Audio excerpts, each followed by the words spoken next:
This video sponsored by EduQuest. இது online courses provide பண்ணுற company.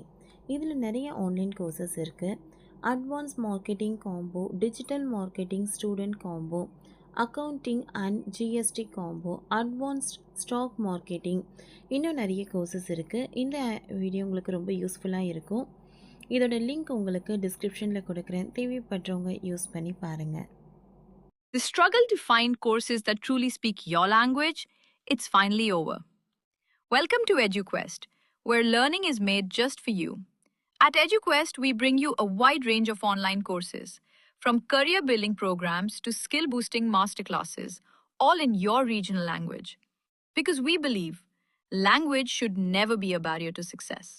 Our courses are tailor made after understanding what today's learners really need. So why wait? Start learning the smarter, simpler way only with EduQuest. Visit eduquest.courses and explore your next course today. And hey, don't miss out on our exciting offers and promotions. தங்கை நகைக்கடன் personal loan இருக்கா? உங்களுக்கு good news.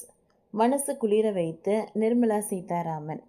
மத்திய நிதி அமைச்சர் நிர்மலா சீதாராமன் வங்கி அல்லாத நிதி நிறுவனங்களில் கடன் வசூல் நடைமுறைகள் நியாயமானதாகவும் மரியாதையானதாகவும் இரக்கமுள்ளதாகவும் இருக்க வேண்டும் என்றும் ரிசர்வ் வங்கியின் நியாயமான நடைமுறை குறியீட்டின் கண்டிப்பாக ஒத்துப்போக வேண்டும் என்றும் வலியுறுத்துகிறார். நேற்று நடைபெற்ற என்பிஎஃப்சி கருத்தரங்கில் பேசிய அமைச்சர் நிர்மலா சீதாராமன், என்பிஎஃப்சிக்கள் குறிப்பாக சிறிய கடன் தொகைகள் சம்பந்தப்பட்ட வழக்குகளில் கடுமையான வசூல் நடவடிக்கைகளை தவிர்க்க வேண்டும். வாடிக்கையாளர்களின் கணையத்தில் முக்கியத்துவத்தை பாதுகாக்க வேண்டும். சில நேரங்களில் ஊடக அறிக்கைகள் ரூபாய் 500 போன்ற மிக சிறிய கடன் தொகைகளுக்கு எடுக்கப்படும் கடுமையான மீட்பு நடவடிக்கைகளை எடுத்து காட்டுகின்றன. இதை தவிர்க்க வேண்டும். உங்களிடம் ஒருவர் கடன் வாங்கி இருக்கிறார் என்றால் அவரிடம் கடன் தொகை வசூலிக்கும் போது நியாயமாக வசூலிக்கவும். அவரிடம் அதிகாரத்தை பயன்படுத்த வேண்டாம். மீடியாக்களில் நிறைய பரப்பு செய்திகளை பார்க்கிறேன். அதுபோல நடக்கக்கூடாது. தங்கத்தை அடகு வைத்தவர் அதை திரும்பி மீட்காத பட்சத்தில் ஏலம் விடும்போது முறையாக ஆர்பிஐ விதிமுறைகளை கடைபிடிக்க வேண்டும் என்று நிதி அமைச்சர் நிர்மலா சீதாராமன் உத்தரவிட்டுள்ளார். வங்கியில் ஏலம் விடும்போது தங்கத்தை முறையாக ஏலம் விட வேண்டும். வங்கிகள் பொதுவாக ஆர்பிஐ விதிகளை பின்பற்றிய தங்கத்தை ஏலம் விடும். ஆனால் சில அடகு கடைகள் அப்படி செய்வதில்லை. வங்கி அல்லாத அடகு நிறுவனங்கள் சில விதிகளை பின்பற்றுவது இல்லை. அவை ரிசர்வ் வங்கி விதிமுறைகளை பின்பற்றாமல் தங்க நகைகளை ஏலம் விடுகின்றன. அடகு நிறுவனங்கள் இப்படி செய்வது தெரிய வந்தால் அதற்கு எதிராக கடும் நடவடிக்கைகள் எடுக்கப்படும். வங்கி அல்லாத நிதி நிறுவனங்களின் கடன் வசூல் நடைமுறைகள் நியாயமானதாகவும் மரியாதையானதாகவும் இரக்கமுள்ளதானதாகவும் இருக்க வேண்டும்.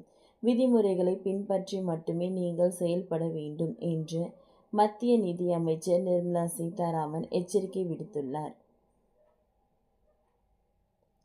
மேலும் வங்கி அல்லாத நிதி நிறுவனங்கள் மற்றும் ஷெட்யூல்டு கமர்ஷியல் பேங்க் ஆகியவை ஒரே மாதிரியான விதிகளில் வழிநடத்தப்படுகின்றன.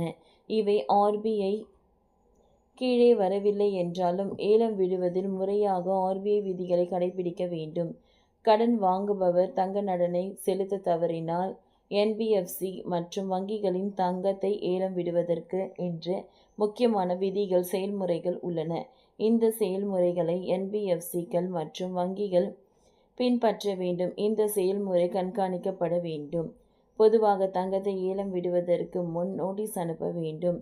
பலமுறை நோட்டீஸ் அனுப்ப வேண்டும். நகைக்கடன் வாங்கியவர் திருப்பி செலுத்த வரவில்லை என்றால் வங்கி அல்லது என்பிஎஃப்சி ஏலத்திற்கு செல்ல வேண்டிய கட்டாயம் ஏற்படும். ஆனால் அதை முறையாக வாடிக்கையாளர்களும் தெரிவிக்க வேண்டும். இந்த செயல்முறைகள் மீறப்பட்டால் கடுமையான நடவடிக்கை எடுக்கப்படும் என்று நிதி அமைச்சர் நிர்மலா சீதாராமன் தெரிவித்துள்ளார். ஓகே ஃப்ரெண்ட்ஸ், இந்த வீடியோ உங்களுக்கு யூஸ்ஃபுல்லாக இருந்ததுன்னா லைக் பண்ணுங்கள், ஷேர் பண்ணுங்கள், சப்ஸ்கிரைப் பண்ணுங்கள். தேங்க்யூ.